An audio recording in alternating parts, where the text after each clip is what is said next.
할렐루야. 오늘도 우리의 발길을 인도하시는 하나님의 은혜와 축복이 우리의 삶의 모든 순간순간마다 넘쳐날 간절히 소원합니다. 아멘. 계속 민수기를 묵상하고 있는데요. 오늘 민수기 특별히 31장을 같이 묵상합니다. 민수기를 통해서 보니까요, 이 이스라엘의 이 광야 생활의 여정이 있었습니다. 근데 여정이 정말 짧지 않았죠. 우리가 잘 알고 있는 것처럼 무려 40년이라고 하는 시간들이 계속 진행되고 있습니다. 이제 이 민수기 31장 이 후반부로 보면서 이들의 눈앞에 가나안이란 땅이 점점 눈에 들어오기 시작합니다. 이제 그들은 앞으로 해야 될 일은 이 가나안 땅에 들어가는 일만 남아 있습니다. 이스라엘 민족이 이곳에 오기까지 그들은 이 40년이라고 하는 시간을 겪으면서 정말 엄청나게 많은 이적과 기적들을 그들의 삶 가운데 경험을 했죠. 셀 수 없습니다. 얼마나 많은 이적들이 있었는지. 근데 생각해보니까 원래 말이죠. 원래 이들이 애굽 땅에 있었습니다.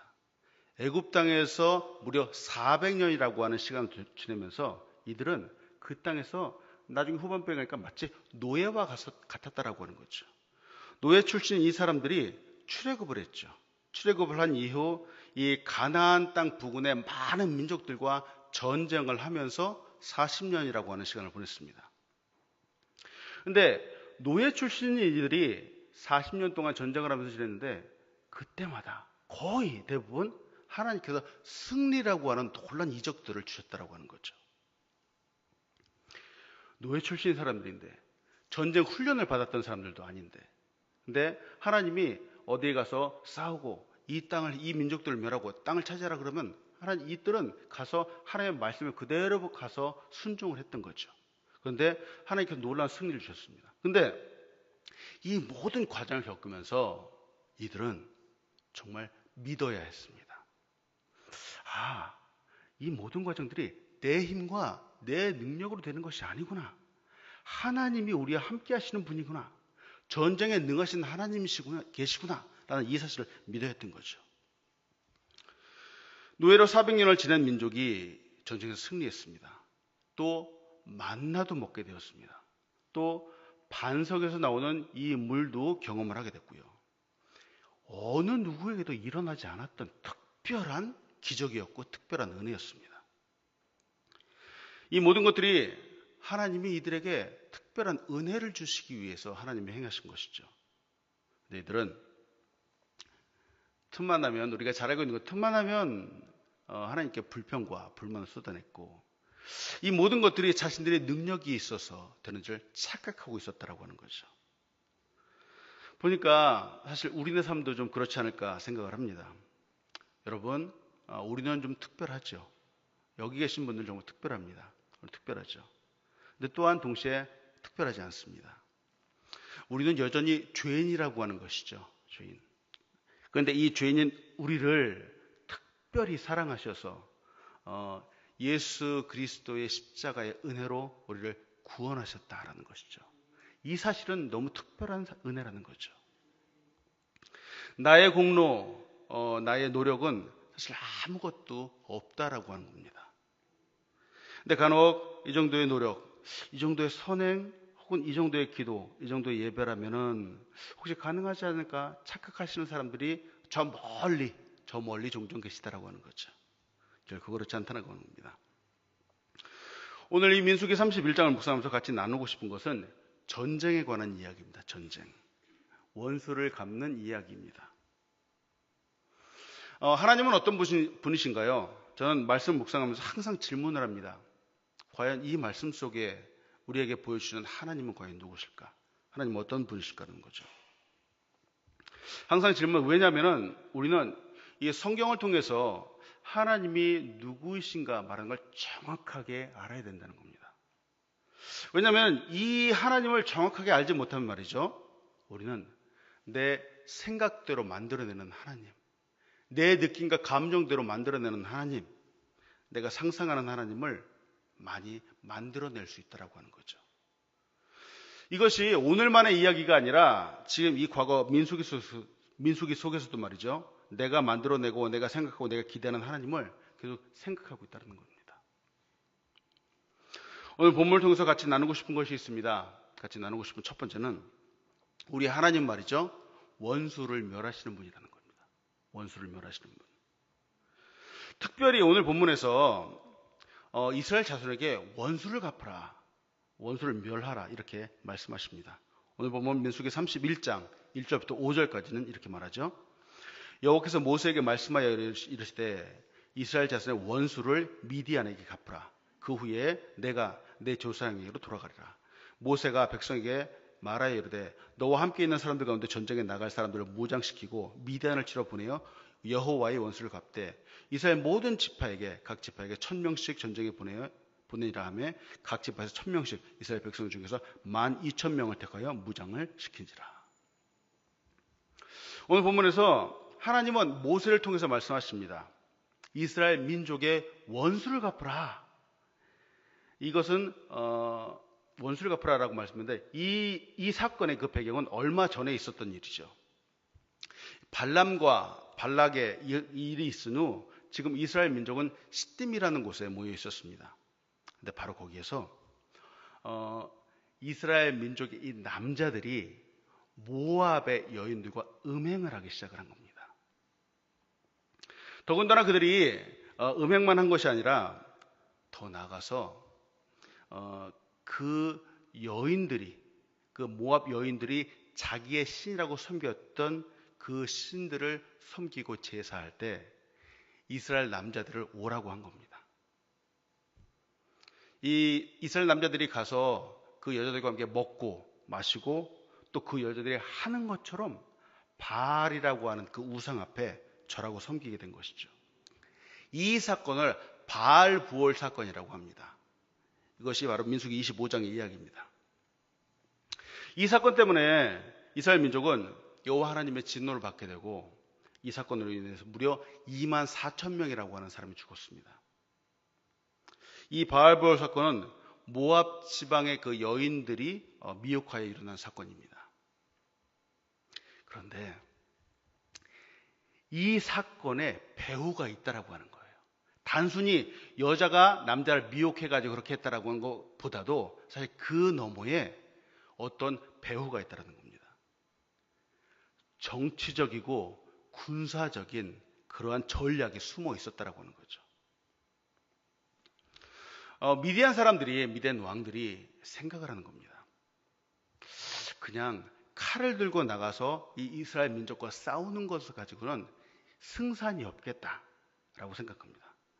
어떻게 하면 이들을 내부로부터 좀 무너뜨리고 전쟁에서 승리할 수 있는 방법이 있을까? 그러다 생각한 겁니다. 이들을 섬기는 신이 있는데 여호와 하나님을 배반하게 만들면 되겠구나. 그러면 이들의 신 여호와 하나님은 아마도 저들을 버릴 것이다. 아마도 저들에게 승리를 주지 않을 것이다. 이렇게 생각한 거죠. 이들을 무너뜨리는 방법은 그래서 남자를 미혹해서 우리의 바알신 앞에 절을 하게 하자. 그러면 이 싸움은 이긴 것이나 다름없다. 라고 하는 고도의 전략이 숨어 있는 것이죠. 여러분 어떠세요? 옛날에도 그렇지만 지금도 그렇고 이 남자들은 특히 여자들한테 약하잖아요. 그렇죠. 그것도 예쁘게 단장한 여자들을 딱 보게 되면은 미혹을 당하게 됩니다. 지금 이스라엘 사람들은 광야에서 40년을 보냈는데 40년을 보내면서 같이 있는 여자들은 말이죠. 함께 생활하는 여자들은 40년 동안 광야 생활하면서 그렇게 예쁘게 꾸미지 못한 거예요. 맨날 같은 옷만 입고 그런 여자들만 보다가 이 모압의 여자들을 보니까 완전히 다른 세상을 보게 된 거죠. 그러니 넘어가지 않을 이스라엘 남자들이 없었던 거죠. 아주 대단하죠. 아주 지략적인 생각입니다. 그런데 이 아이디어, 처음에 이 최초의 아이디어가 어디에서 온 것일까라는 것이죠. 이것은 이방신을 섬기는 발람이라고 하는 사람에게서부터 온 겁니다. 잠시 후에 보겠지만 이 발람은 하나님의 음성을 들었는데도 말이죠. 하나님의 음성을 듣고 정말 이스라엘 축복한 사람이었는데도 말이죠. 결국 깨닫지 못하고 결국은 그 결과는 미련한 사람이 되었다라고 하는 거죠. 여튼 여자들의 미혹에 약하고 분별력도 없는 이스라엘 남자들은 그 유혹에 넘어가게 되었습니다. 우상인 바알 앞에 절을 하게 되고 이 때문에 엄청난 사람들이 죽었다라고 하는 거죠. 보고 싶은 것은 이것입니다. 도대체 이 사건들, 이 바알보알의 사건들도 그렇고 이 모든 것들을 가장 주목해서 누가 보고 있는가라고 하는 것이죠. 지도자 모세가 보고 있는 것도 아니고요. 그 어떤 사람도 아닙니다. 이 모든 일을 하나하나 다 보고 계신 분은 바로 하나님이시죠. 하나님. 하나님께서 이들의 발걸음 하나하나를 다 인도하시고 이들의 모든 과정들을 다 보고 계시고 중요한 건 하나님께서 지금 안타까워하고 계시다라고 하는 겁니다. 분별력이 없던 이스라엘 백성들은 우상 앞에 절을 하면서 죽음을 당하게 됩니다. 이렇게 된 배후의 세력이 누구냐라는 거죠. 발람이고 또 미디안이라고 하는 사람들입니다. 특히 그 지역의 5 왕들이었습니다. 이 바알보알 사건이 그래도 의미가 있는 이유는 뭐냐면은 단순히 도덕적으로 남자들이 타락했다. 그래서 그 여인과 음행을 하였다라는 것을 넘어서서 이들은 영적인 타락을 보여주기 때문이죠. 이스라엘 백성이 이방 여인들과 음행을 한 것도 잘못이지만 그보다도 우상 숭배에 참여했다라고 하는 겁니다. 바알볼 사건의 음행은 우상의 제물을 먹는 것과 함께 우상에 대한 그 예배하는 행위, 그 의식의 문제라는 것이죠. 이 남자들이 분별력이 없습니다. 분별력이 없고 그러다 보니까 혹하다 보니까 하나님이 가장 싫어하는 짓을 행한다라고 하는 거죠. 이는 근본적으로 그 신앙의 정체성, 하나님의 백성으로서의 정체성을 잃어버리고 있다는 거죠. 한 가정을 지키는 남자가 있습니다. 남자가 있는데 이 한 가정을 지키고 한 아내의 남편인 남자가 다른 여인을 생각하지 말아야 되죠, 당연히. 그 이유가 바로 이런 데 있는 거죠. 누군가를 만난다, 안 만난다 하는 것도 사실 문제이지만 보다 더 큰 이유는 이 마음의 중심에 말이죠. 사랑하는 아내를 두어야 되고 또 아내는 사랑하는 남편을 마음의 가운데 두어야 되는데 누구를 만나게 되면 그 마음에 사랑하는 사람이 있어야 되는 그 자리에 다른 사람이 있게 된다는 거죠. 이것이 가장 큰 문제라는 겁니다. 요사이 지금 시대의 가장 큰 문제 중에 하나가 가정이라고 하는 것의 고귀함이 깨어지고 있다라고 하는 겁니다. 시대가 변하고 있죠. 시대가 아무리 변해도 말이죠. 정말 중요한 거는 성경, 하나님 말씀이 우리에게 지금 무엇을 말씀하고 있는가 하는 겁니다. 성경은 말이죠. 하나님이 말씀하시는 것은 말이죠. 시대가 아무리 많이 변한다고 해도 하나님께서 처음 세우신 이 가정의 이 거룩함과 고귀함과 정결함은 시대의 문화에 따라서 변하지 않는다라고 하는 겁니다. 가정에는 한 남편, 한 아내를 세우는 것입니다. 다른 남자나 다른 여자가 그 가정으로 들어올 수 없습니다. 그런데 지금 이 세상의 문화는 다른 사람들이 들어와도 괜찮다, 그렇게 해도 괜찮다라고 말하고 있는 것이죠. 근데 성경은 결코 그렇게 말하고 있지 않습니다. 이 모든 것들이 무엇일까요? 하나님께서 혹시 원수처럼 보시는 것은 아닐까 생각을 하죠. 여호와 하나님을 섬기하는 그 마음의 중심에 하나님이 아닌 바알을 섬기게 되고 하나님이 주셨던 그 말씀들을 다 버리고 음행을 하는 것처럼 하나님은 이 모든 과정들을 하나하나 다 보고 계시고 알고 계시는 것인데 지금 말씀하신 것은 그렇게 만든 원인이 과연 무엇인가 하는 것이죠. 미디안 사람들은 그렇게 음행을 해도 좋다고 말합니다. 바로 그것이 전략이라고 말하죠. 근데 하나님은 바로 이 모든 것들을 원수와 같이 보고 계셨다는 겁니다. 이들을 그냥 내버려 둘 수 없는 것이죠. 우상을 섬기고 하나님 백성을 미혹했던 그 원수를 하나님은 벌하셔야만 됩니다. 하나님은 사랑의 하나님이십니다. 그러나 이 사랑의 하나님이 결코 용서하시지 않는 것이 있습니다. 반드시 싸우시고 반드시 벌하셔야만 하는 것이 있습니다. 바로 죄악이지요. 죄악. 하나님 백성이 하나님을 하나님으로 인정하지 않는 것, 이것은 죄악 중에서도 가장 큰 죄악이라는 것이죠. 사랑하는 여러분, 오늘날 우리가 살고 있는 이 세상은 어떤 곳인지요?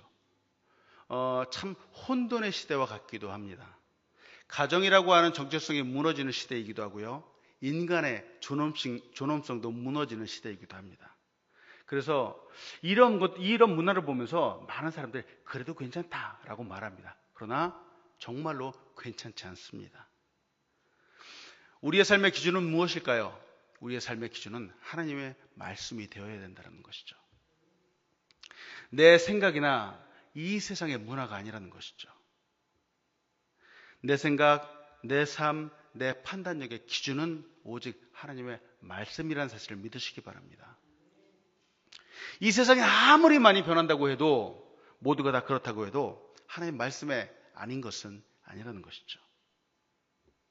이렇게 하나님 말씀을 존중하며 지키며 살아가는 사람들에게 세상은 손가락질할지도 모릅니다. 그러나 그래도 우리는 변함없이 하나님의 말씀을 따라 지키고 살아가야 된다는 것이죠. 이것이 하나님의 백성의 본분이라는 것이죠. 오늘도 이 하나님 말씀을 의지해서 이기고 승리하며 살아가는 우리 귀한 사람들에게 간절히 소원합니다.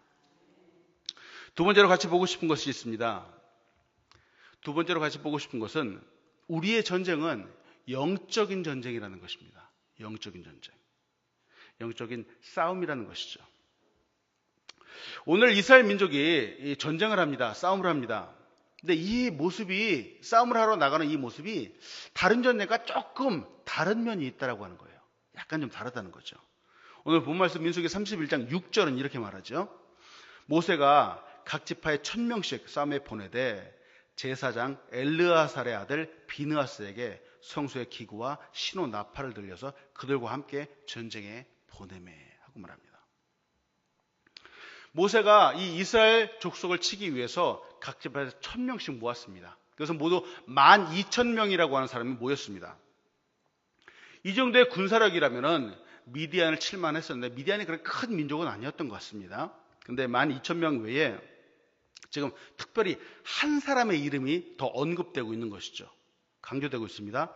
바로 제사장 엘르아살의 아들 비느하스라고 하는 사람입니다. 오늘 본문에도 언급하고 있지만 이 비느하스라고 하는 이 사람 말이죠. 군사가 아니었어요. 싸움을 잘하는 그런 용사가 아니었습니다. 이 사람은 제사장입니다. 제사장. 칼을 잘 쓰는 사람이 아닙니다. 지금으로 말하면 목사와 같다라고 할 수 있습니다. 목사가 전쟁터에 나간다라고 하는 거죠. 이 전쟁에서 12,000명도 나가지만 특별히 비느하스라고 하는 제사장이 왜 함께 가는가라는 것이죠. 이 싸움은 그 민족을 멸한다, 영토를 확장한다, 그 민족을 침략한다라는 것이 목적이 아니었습니다. 이 전쟁의 첫 번째 목적은 바로 이스라엘 민족의 원수를 갚는 것이었습니다. 이들을 미혹하여 결국은 24,000명을 죽게 했던 그 원수를 갚는 것이었고요. 그리고 두 번째 목적은 바로 우상을 멸하기 위한 것이었습니다. 우상을 척결하고 하나님의 영광을 회복하기 위해서입니다. 이는 거룩함을 위한 하나님의 전쟁이었습니다. 때문에 일반 사람들이 아니라 바로 영적인 제사장인 비느하스가 같이 가게 된 것이죠. 이 비느하스는 우리가 잘 알고 있는 것처럼 바알볼 사건 때에 하나님이 질투하시는 그 심장, 그 마음의 중심을 가지고 음행을 저지르는 사람들을 죽였던 사람입니다. 정말 용맹한 사람이죠. 근데 용맹해 보였지만, 용맹한 비느하스이지만 그가 전쟁에 나가는 것은 칼이 아니고 방패가 아니었습니다. 그가 들고 나간 것은 성소의 기구였죠. 성소의 기구이고 신호나팔이었습니다. 성소의 기구를 들고 나갔다. 전쟁터에 성소의 기구를 들고 나갔다. 이것이 의미하는 바는 하나님의 임재입니다. 하나님의 임재. 하나님이 함께 가신다라는 것이죠. 구체적으로 성소의 기구라고 나와 있지만 구체적으로 이것이 무엇인지 나와 있지 않습니다. 그러나 하나님이 함께 하시고 이 전쟁은 어느 것과 다르게 좀 영적인 의미, 거룩함을 의미하고 나타내고 있다는 것이죠. 전쟁에는 눈에 보이는 전쟁이 있습니다. 이것은 칼과 총을 들고 목숨을 죽이고 살리는 그런 전쟁이 있기도 합니다. 그리고 오늘 보는 것처럼 눈에 보이지 않는 전쟁이 있습니다. 바로 영적인 전쟁이죠. 이 전쟁은 칼을 갖고 하는 전쟁이 아닙니다. 이 전쟁은 전능하신 하나님의 능력과 임재와 도우심으로 하는 전쟁입니다. 한 가지 오해하지 말아야 될 것은 말이죠. 영적인 전쟁이라고 해서 사람들이 꼭 귀신을 쫓아내야 되고 죽었던 사람들이 살아나고 그렇게 생각하는 경향들이 종종 있다라고 하는 것이죠. 그것도 맞는데요. 근데 이 영적인 전쟁이다라고 하면은 사실 그 범위가 아주 광범위하고 넓다라고 하는 거예요. 오늘 본문에서 제사장 비느하스가 성소의 기구를 들고 나갑니다.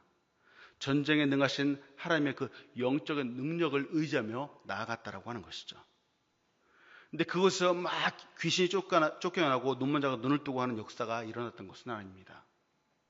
이 전쟁은 실제로 칼을 들고 방패를 갖고 나가서 하는 전쟁이었었는데 바로 그곳에 성소의 기구를 들고 나갔다라고 하는 것이죠.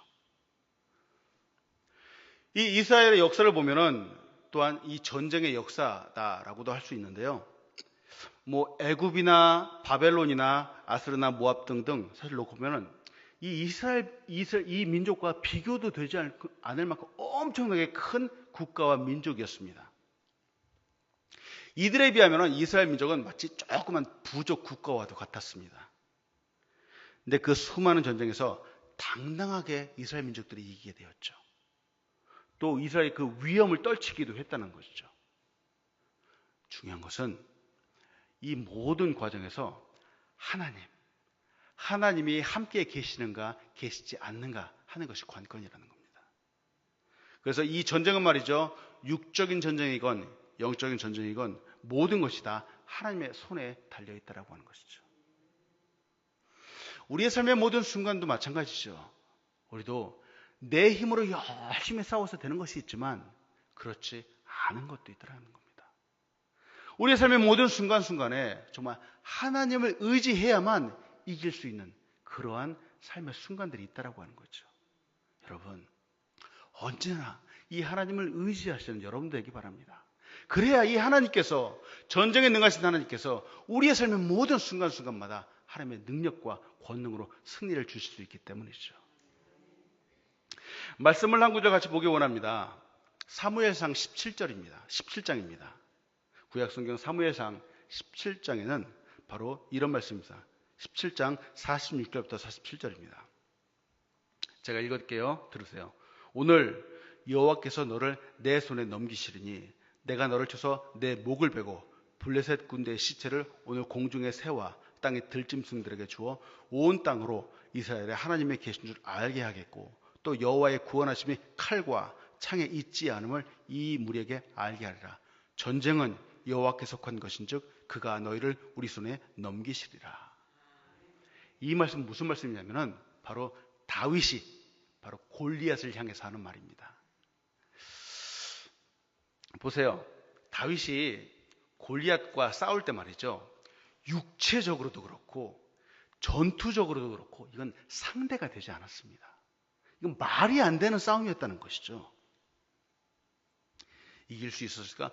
그 이스라엘 진영에 있는 어느 누구도 다윗의 모습을 보면서 이길 수 있을 것이라는 상상조차 하지 못했던 그런 싸움이었다는 것이죠. 그런데 여호와의 이름을 부르며 나갔던 그 다윗이 당당하게 골리앗을 이겼다라고 하는 것이죠. 이런 것은 이 사람의 생각과 사람의 지략으로는 있을 수 없는 것이라는 거죠. 전쟁에 능하신 하나님께서 바로 그 힘과 능력을 주어야만 가능하다라는 것이죠. 사랑하는 여러분, 우리의 삶을 한번 보면 좋겠습니다. 때때로 우리의 신앙생활이 바로 영적인 전투와 같다라고 말합니다. 이 말은 우리의 삶 가운데 막 귀신이 들리고 막 그러는 것이 아니라 우리의 믿음 생활, 우리의 기도 생활, 우리가 말씀 보고 예배하는 이 모든 것에 그리스도인으로서 정말 잘 살아가야 하는데, 이 잘 살아가는 이 신앙생활을 하지 못하게 하는 그런 일들이 우리의 주변에 너무 많다라고 하는 거죠. 믿음을 지키기가 힘들다라고 하는 겁니다. 자주 실패하게 된다라고 하는 것이죠. 이유가 무엇일까? 우리가 사는 이 삶은 말이죠, 생활의 터전이기도 하지만 사실은 보이지 않는 영적인 전쟁이 있는 곳이기 때문에 그렇다는 것이죠. 우리의 삶이 얼마나 바쁜지 모르겠습니다. 바쁜 일이다, 회식이다, 출장이다 등등 우리가 신앙생활을 꾸준히 하기에 정말 이 꾸준히 할 수 있는 것들을 잘 하지 못하도록 만드는 것이 바로 이 삶이죠. 그러나 우리는 여러분 그리스도의 군사라는 사실을 잊지 마시기 바랍니다. 우리는 하나님의 병사이죠. 병사는 항상 하나님의 영광을 위해서 싸워야 되는 사람들이죠. 군인들이 할 수 있는 것은 무엇인가? 군인들은 항상 적이 오는지 안 오는지 정말 눈을 부릅뜨고 지키고 보호해야 된다는 것이죠. 그 긴장을 늦추지 말아야 되는 것이죠. 이 전투에서는, 진짜로 전쟁에서는 잠시 긴장을 늦췄다가는 그냥 적이 오는 것을 발견하지 못했다가는 다 죽게 되는 것이죠. 그래서 삶의 모든 순간순간 하나님과 함께 살아가는 것이 정말 중요하다라고 하는 것입니다. 그래서 매일매일 기도하고 매일매일 말씀을 보고 매일매일 하나님과 함께하는 것, 이것이 정말 중요하다는 것이죠. 저도 말이죠, 하루하루를 살아가다 보면은 얼마나 바쁜지 하루에 읽고 묵상해야 되는 성경을 보지 못할 때도 있습니다. 하나님께 얼마나 죄송하고, 문제는 제 자신에게 얼마나 미안한지요. 근데 이렇게 하루하루 살다 보면은 영적인 민감성도 둔감해진다는 거죠. 그래서 결국은 이 영적인 전쟁에서 이기고 승리하는 것들이 점점 희박해진다라고 하는 겁니다. 이 아침에 나와서 기도하시는 분들이야 매일매일 기도하시고 매일매일 말씀 보시고, 그렇지만 혹시라도 말씀 못 보시고 기도 잘 못하시는 분들은 지금부터라도 다시 시작하시기 바랍니다. 시작해서 하루에 최소한도 성경 한 장, 아주 짧게는 기도 10분, 이렇게 작게 시작을 하는 것이죠. 시작해서 점점 늘려나가는 것이죠. 사랑하는 여러분, 우리는 누구인가요? 우리는 그리스도의 군사입니다. 이 시대에 하나님의 그 명령과 사명이 주어지고 하나님의 영광을 위해서 싸워야 되는 군사라고 하는 것이죠. 영적인 사람들이라는 것이죠. 그리고 이 영적인 사람에게 가장 중요한 것은 전쟁에 능하신 하나님이 언제나 함께 하신다는 사실입니다. 오늘 이 하나님을 의지해서 이기고 승리하시는 여러분들 되시길 간절히 소원합니다. 마지막으로 세 번째로 보고 싶은 것은 이것입니다. 죄악은 말이죠, 죄악은 그 근본까지 멸해야 된다는 것입니다. 죄를 없애야 되는데 말이죠, 죄를 잘라버려야 되는데 완전히 끝내버려야 된다는 것이죠. 종종 회개라는 것이 있습니다. 회개. 여러분 회개 뭔지 아시죠? 회개는 돌아서는 것입니다. 내가 잘못을 깨닫고 눈물 흘리고 잘못되다 용서를 빌기도 합니다. 그런데 시간이 지나면 또다시 그것을 찾아가는 경우가 있습니다. 이건 회개가 아니죠. 회개는 죄로부터 완전히 돌아서는 것이죠. 같은 죄를 반복하지 않는 것입니다. 이것이 우리에게 필요하다는 것이죠. 오늘 본 말씀 민수기 31장 7절부터 12절은 우리에게 이렇게 경고를 하죠. 그들이 여호와께서 모세에게 명령하신 대로 미디안을 쳐서 남자를 다 죽였고, 죽인 자 외에 미디안의 5 왕을 죽였으니 미디안 왕들은 에위와 레겜과 수루와 후루와 레바이며 또 부올의 아들 발람을 칼로 죽였더라. 이스라엘 자손이 미디안의 부녀들과 그들의 아이들을 사로잡고 그들의 가축과 양떼와 재물을 다 탈취하였고, 그들이 거처하는 성읍과 철락들을 다 불살하고 탈취한 것, 누락한 것, 사람과 짐승을 다 빼앗으니라. 그들이 사로잡은 자, 누락한 것, 탈취한 것 가지고 요단강 맞은편 요단강가 모압 평지에 이르러 모세와 제사장 엘르아살과 이스라엘 자손의 회중에 나오니라. 오늘 본문에서 여러분과 한 가지 나누고 싶은 것은 바로 이것이죠. 놀라운 사실은 발람이라고 하는 이방신을 섬기던 주술사가 죽었다라고 하는 겁니다. 여러분, 발람이 누구죠? 발람은 원래는 모압 왕 발락이라고 하는 사람을 통해서 발탁된 사람이고요. 이스라엘을 저주하라고 돈을 받고 명령을 받았던 사람이죠. 그런데 우리가 잘 알고 있는 거죠. 하나님이 특별히 그 사람이 머리에 임재했었고 성령의 역사로 인해서 결국은 이스라엘을 저주하지 못하고 축복했던 사람입니다. 그런데 그런 사람이 오늘 이 민수기 본문에서 그는 12,000명의 이스라엘 백성의 손에 죽음을 당했다라고 하는 거죠. 그가 왜 죽었을까? 그가 그 옛날에 있었던 그 사건 이후에 이 발람이 자기의 고향으로 돌아가지 않았기 때문입니다. 발람이 마지막으로 이스라엘에 대한 예언도 했습니다. 장차 오실 메시아에 대한 예언도 했습니다. 놀라운 일이었죠. 잠깐이었지만 하나님께 쓰임받았던 사람입니다. 그리고 성경은 그가 자기의 곳으로 돌아갔다라고 기록합니다. 근데 지금 그는 미디안 사람들과 함께 있었습니다. 그가 여기서 미디안 왕들과 함께 한 일은 결국은 말이죠. 이스라엘 남자들이 모압 여인들과 음행을 저지르게 하는 이 놀란 죄악을 범하게 만들었다고 하는 거죠. 왜 이렇게 했을까? 이 발람은 아까도 말씀드렸듯이 돈만 있으면 축복도 하고 또 저주도 하는 사람이었기 때문이죠. 그는 지금 돈을 받고 미디안의 사람들과 함께 있었던 것이죠. 물질이라고 하는 이 우상에 눈이 가리어져서 자기의 앞니를 보지 못했던 것이죠. 한 가지 보고 싶은 것은 한때는 하나님의 음성을 듣기도 하고 성령의 충만도 받았지만 보세요. 계속해서 하나님의 은혜를 간구하지 않는다면 그 결국은 멸망이라는 것이죠. 발람이 죽는 것과 함께 미디안 족속들도 다 멸망을 했습니다. 보니까 남자들은 다 죽었습니다. 5 왕들도 죽었고 부녀자들을 사로잡고 가축과 양떼와 재물도 다 탈취했습니다.